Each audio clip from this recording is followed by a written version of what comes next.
Welcome to the Pacific Research Institute's Next Round podcast. I'm Rowena and Tim, COO, and with me, as always, is Tim Anaya, Vice President of Marketing and Communications. So, Tim, the administration's appointments are moving right along. Matt Gaetz withdrew his nomination as Attorney General, but they have a good pick now, Pam Bondi, who is the AG in Florida. I'm especially excited about our think tank colleague, Brooke Rollins, who was president of America First, and before that, part of the first Trump administration. And before that, she was president of the Texas Public Policy Institute, where I met her and we worked together on a tort reform project. So we're excited for her. She's going to be a terrific Secretary of Department of Agriculture. I think probably my favorite, I'll keep it close to home, is our board member, Chris Wright, who was nominated to be Secretary of Energy. And energy independence is going to be a key theme of the second Trump administration. And I think there's no better advocate and someone who understands it and someone who will get us back to really energy independence than Chris Wright. So I'm really excited about his nomination. And I think very interesting about how quickly, compared to the first administration, they got all the major cabinet nominees finalized and announced. I think there's only, kind of a handful of major appointments that they still need to make, and then they can go to kind of the second tier of appointments. But, I think on Gaetz, they just had to kind of bow down to the reality of, yes, Donald Trump comes into this time with an unbelievable amount of wind behind his sails, but Matt Gaetz, I think, was a bridge too far. And I think in Pam Bondi, right, you have a smart, capable person who's been a two-term attorney general of a state. She has a pedigree working with Trump as his attorney. And, she can carry out a lot of the things that they want to see done in the Department of Justice, a lot of the reforms, but she'll be confirmed. And, she'll be able to hit the ground running with less controversy, less personal baggage, really no personal baggage. I think you just have to kind of cut your losses and move on sometimes. They say that you always sacrifice at least one confirmation or one nominee to the confirmation gods. And Gaetz was it. We're going to test that, with some of the more controversial nominees this year. But I think Pam Bondi's a good selection as a replacement, and I can't see her not being confirmed.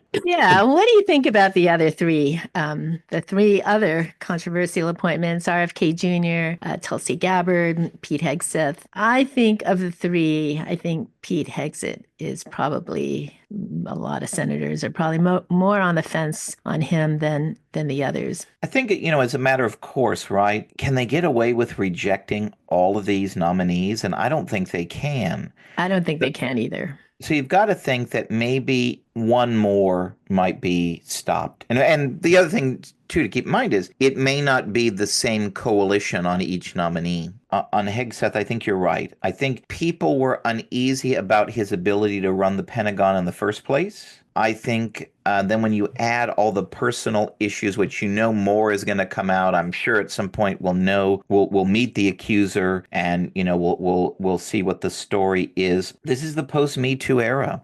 And you just can't, even if it's a he said, she said kind of a thing, senators just can't go for that, right? And so, there'll be some people trying to say, well, is this a raw deal or is this Kavanaugh part two? But, after Me Too, it's all about believe all women. So I think when you add that to people were uneasy about his ability to run the Pentagon, I think he's got a tough road ahead. RFK, surprisingly, is the most popular of the Trump nominees, especially among young people. I wonder if he's going to have as much trouble as people think he will. And then I think Tulsi Gabbard, the criticism of her, well, that rings with the left. I don't think it really rings with center-right senators. The bit about Russia, right? To me, it just seems kind of like a smear from Hillary Clinton.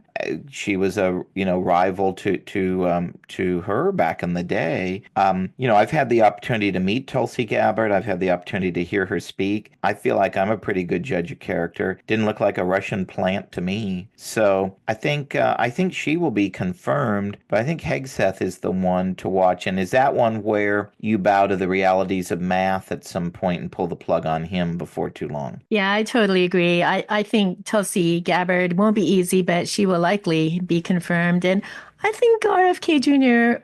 will as well. But I'm really hopeful about this new department with Elon Musk and Vivek Ramaswamy, Doge, I guess is what they're calling Department of Efficiency in Government. Hopefully, they can make their mark and do a great job of making government more efficient. This new mandate that all government workers come back to the office is really a great start. Depending on sources, I've read that there's no definitive number, but as much as 68% of federal employees are teleworking or not coming into the office. I visit DC several times a year, and I can easily see that all those giant government buildings don't even have the lights on in the office.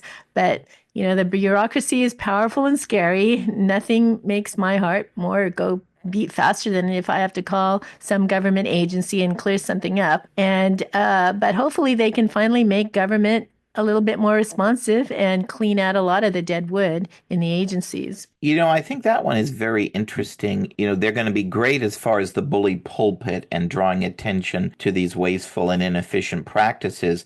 But, I've been around government a long time, both at the state and federal levels. That's easier said than done to say, we're going to cut this, cut that, etc. A lot of that stuff, the deep state is really going to resist that. And it's going to require, in many cases, action by Congress. So I think it's going to be a lot harder than they think to make kind of sweeping, lasting changes. Look at Governor Schwarzenegger back in the day, wanted to blow up the boxes. They had the whole reorganization plan. None of it really went anywhere. So, I think it'll be great for the bully pulpit. I think there is some low-hanging fruit that they can identify and do. But I think it's going to be a lot harder to make these changes in the first place, make them with any kind of speed, and make them in any kind of lasting nature. But we'll see. Yeah, I totally agree with you. But if anyone can do it, I think it could be the Elon Musk, Vivek Ramaswamy team, I hope. So let's talk about what's happening back here in California. So it looks like the battle lines are set. They're being set. Newsom just announced that he would like to restore the $7,500 electric vehicle credit that expired last year. Funny thing is, they are excluding those industries or those companies that dominate the industry. That means Tesla. So, more weaponization of regulation against companies, people, the California's progressive government doesn't like. That's right. And this was an issue when they debated the last renewal of the state electric tax credit, right? Because it was, are they unionized auto workers making them and all of these sorts of things? It's hard enough to get people to buy an electric car. California is the only place where kind of more people than most are buying them. And really, you should if you're going to have it, it should be you can buy whatever electric car you want. Really, the bigger issue is, as our Wayne Weingarten has identified in his research, it's another taxpayer-funded giveaway to the rich. These tax credits are claimed largely by people making over $100,000 a year. Poor people who are struggling to make ends meet, struggling to afford high energy bills. This is one of the reasons why you pay so much for energy bills, because we're subsidizing these kinds of giveaways. We'll see what is going to happen at the federal level to the federal electric vehicle tax credits. I know that's going to be high on the list to get rid of some of the Biden green subsidies. Is there enough bipartisan weight in Congress to keep them around? Could be. We'll see. But I think that obviously, on the Newsom front, they can easily pass this in the legislature next year to do this. But whether it's a good thing to do, I think, as our research shows, it's really not going to benefit anybody other than the wealthy. That's right, and it's too bad that the California's politicians are running to the left. I think it's a terrible political strategy. They ought to be running to the center, and they seem deaf to the voter this past election cycle, and they seem that they've had enough of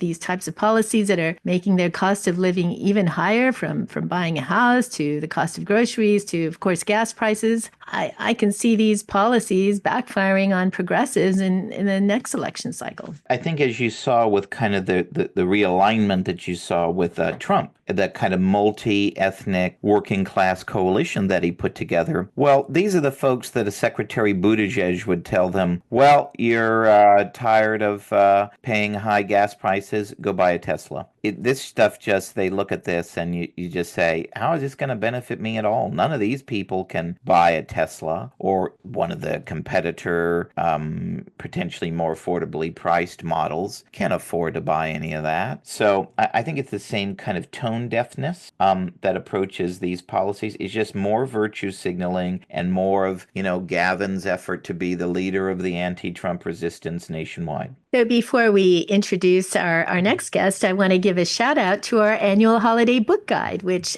Tim, you helped put together and edited, and it's on our blog. So if you're shopping for books as gifts for friends and family over the holidays, take a look at our book recommendations. I recommended Difficult Men, and it's about the rise of the golden age of TV with shows like The Sopranos and Breaking Bad and Mad Men. And I thought what was interesting, one of the underlying themes in all of these strong male characters is it was a sense that life and the world had passed them by. And I just wonder if these shows, culture mirroring society, kind of pretended the rise of Donald Trump and the populist conservatism that is now dominating some of the young people here in the U.S. and move them to vote for Donald Trump and other populist conservatives. Well, it sounds like a very interesting recommendation. Now, I was torn because as a first-time author, I wanted to recommend my own book, but I did not. I resisted the temptation, and I actually recommended the book from our podcast guest from last week, my old friend, a former high school classmate, Dallas Lawrence, his book, Communicating Under Fire, which is really, I think, a very interesting read, both for the communications novice and the PR pro alike. And in, in this era of cancel culture, we're all going to face a kind of a communications moment where we need to know what we're doing and saying. And I think he gives the reader very good suggestions and anecdotes from his career, on how to get yourself, avoid being canceled, help you stop digging when you face a communications crisis. But on the list, if you go through it, there are, for whatever the tastes are of the book lover on your holiday shopping list, there's something for them. There are new books, classic books, some little older books, history, fiction, policy books, thrillers, you name it. There's something there for everybody. So check it out on our blog at Right by the Bay at pacificresearch.org. So our next guest is Tevi Troy, who we interviewed for his new book, Power and Money, the epic clashes between commanders-in-chief and titans of industry.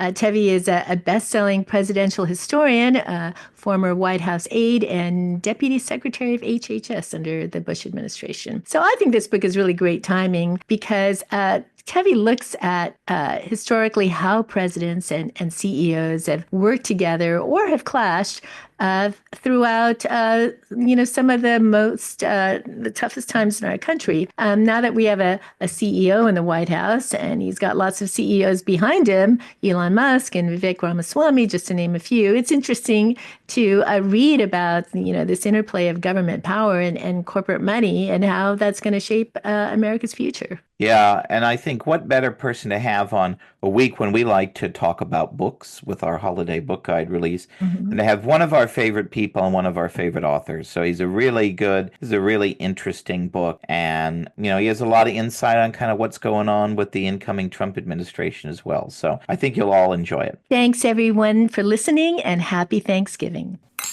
We'll get back to Next Round in just a moment, but first, are you getting PRI's regular email updates? If not, go to pacificresearch.org and click the sign up button at the top of the page to get the facts you need to fight back delivered every week to your inbox. Every week, PRI sends you what you need to know about what's going on in Washington, D.C. and Sacramento, and gives you the free market ideas needed to save our state and our nation. By going to pacificresearch.org and clicking the sign up button, you can sign up to have Policy Alert, our weekly roundup of all the best ideas from PRI scholars delivered to your inbox. Or you can sign up for event updates so you're the first to know when PRI is coming to your community with great events. So sign up now at pacificresearch.org and click the sign up button at the top of the page to get PRI's content delivered to your inbox each week. Welcome to Next Round Podcast, Tevi. Hey, thanks for having me. So your new book is The Power and the Money, Epic Clashes Between Commanders-in-Chief and Titans of Industry. So how about starting off with a brief summary of the book and what inspired you to write it? Well, the book is a history of clashes and collaborations with big-name CEOs. Think Ford, Rockefeller, Zuckerberg, Musk, Gates, and American presidents. Every CEO profiled in the book has had interactions with multiple presidents. That's kind of the price of entry to get into the book. And I wrote the book because, as you know, Ro, I've written 5 books on the presidency, and all my books are about what I call presidents and blank. The blank is something that nobody has covered before when it comes to the presidency, and also speaks to our current moment. And when I was writing the book, I thought, wow, it's a time when everyone's talking about presidents and CEOs and how both parties seem not to like corporations, and it seems like a very timely thing. But now, post-election, it seems even more timely with Elon Musk joining the Trump administration as the head of the Doge and Howard Lutnick becoming Secretary of Commerce. So corporate leaders are even more relevant today than they were when I was conceiving and writing the book. So as you mentioned, there have been many great CEOs in U.S. history. So how did you decide which CEOs to profile? And, from all the research you've done looking up all these different CEOs, do you have a favorite one or a favorite story that emerged? It's a great question, and it was perhaps the hardest part of the book to come up with who are the CEOs, which CEOs make it and which CEOs don't. I know from experience writing books that whatever choice you make as a writer is potentially open to criticism from reviewers and critics. So I had to think very carefully about it, and I established some rules. One is it had to be a big name CEO, relatively well known, heard of by a lot of people, working in a big American industry. And then they also had to have interacted with multiple American presidents. I had my daughter, Rena, come up with these little cards, index cards, that included the name of the CEO, the industry they were in, the number of presidents they interacted with, the era of their CEO status or their CEO period. And then I was kind of moving them around on my basement floor like when I was a kid playing baseball cards until I came up with the right mix of CEOs who, again, represented iconic American industries. Think cars and movies and media and banking. And so I really wanted to capture those key American industries at the same time I was capturing people who had the best and most interesting collaborations with presidents. And you asked about my favorite. My favorite guy may have been Lew Wasserman, who was a Hollywood mogul, started as an agent, was Ronald Reagan's agent, became a movie studio head, and thought he really didn't have to deal with Washington until Washington came after him. And then he went hard in on Washington and really focused a lot of attention on Washington, used the same kind of focus that he did to dominate the film space, he used to dominate Washington, and was very successful at it. So, Tevi, I've worked in industry and financial services after I left government, and many are often surprised that CEOs are not always thinking of maintaining thriving free markets. It's the interest of their business that's always first and foremost. Are there CEOs in your book that actually took both into account? Yeah, it's a great question. And I think you're being too modest, Ro, in acknowledging that you were in government, you were in the White House. So you know of what you speak on this stuff. But there are a couple of CEOs who I found in the book who were able to transcend just their parochial concerns about their business and look at the good of the economy as a whole, of the country as a whole. One of these was J.P. Morgan, who twice in 1895 and 1907 comes up with financial plans to help the U.S. economy when it's in severe distress. Another person was Jamie Dimon, who participated in the 2008 financial bailout, even though his company didn't need it, because he knew that if he didn't participate, that other CEOs from the banking industry would be reluctant to do so, and the economy might melt down. So he kind of took the bigger picture approach about what to do about the country as a whole. And so those are the CEOs, the ones who look just beyond just their businesses to the good of the country, that I most admire. So advocates of free markets like PRI and many outside of the Washington Beltway, can't help but be wary of the thought of big government and big industry working together. So can you talk about this symbolic relationship between industry and government and give some examples from your book? Sure. And I'd say it's more than symbolic. It's very real. You have what I call in the book the entanglement between big business and big government. And that's often not necessarily to the detriment of big business so much as to the detriment of the consumers. I mean, you have so many rules and so many regulations that the big companies know how to comply with them, and they have the right lobbyists and the lawyers and the compliance officials. But it's really a barrier to entry for smaller, more entrepreneurial, more innovative companies for getting into the market. So these companies kind of collaborate with the federal government on making the regulatory state more complex, because complexity is a subsidy, and it helps them maintain their market shares in what's supposed to be a dynamic economy. So, Tevi, during the pandemic, there was an unprecedented partnership between government and industry. Pharmaceutical companies going all out to develop a vaccine, sleep apnea companies converting their production to ventilators, distilleries churning out hand sanitizers. Could you provide your perspective on this historic moment when this partnership actually worked? Yeah, and I would say that not all of it was necessarily a partnership with the government. Sometimes you had companies like these alcohol companies that were using their skills to make hand sanitizers. They weren't necessarily doing it in conjunction with the federal government. That was the free market at work. And you had these underwear companies that would make masks instead of underwear with the cloth they had. So the people recognized a market need. Now, in terms of the development of the vaccine, that was a very high risk operation. And so the companies only proceeded when they knew they had some government guarantees of funding if they were successful at it. And the government, for their side, really knocked away some of the red tape and difficult steps that were required in order to move forward. And so I think that was a good collaboration, because you had a company like Pfizer saying, okay, we're going to develop this vaccine, and we know the government is going to ease the regulatory pathway for us in this emergency situation. And that's the kind of collaboration I can get behind. National emergency, getting rid of regulations, as opposed to let's just pick one winner, and that winner is going to be the one that we give the government blessing to, and everybody else is out. So that's the kind of free market dealings that the free market collaboration I can deal with. We'll get back to our great guest in just a moment. But first, are you following PRI on Facebook? By following PRI at facebook.com/Pacific Research Institute, that's all one word, you'll be the first to read free market ideas from PRI's terrific team of scholars on all the hot issues like education freedom, single-payer healthcare, crime, homelessness, green mandates like the ban on natural gas appliances, and more. Plus, when you follow PRI at facebook.com/Pacific Research Institute, you'll be the first to know when tickets go on sale for PRI's must-attend luncheons, dinners, and galas across the state. And you'll be first in line to secure your spot to hear great speakers like Michael Schellenberger, Gordon Chang, Steve Hilton, and many more. So go to facebook.com/Pacific Research Institute and follow PRI today so you'll be the first to know.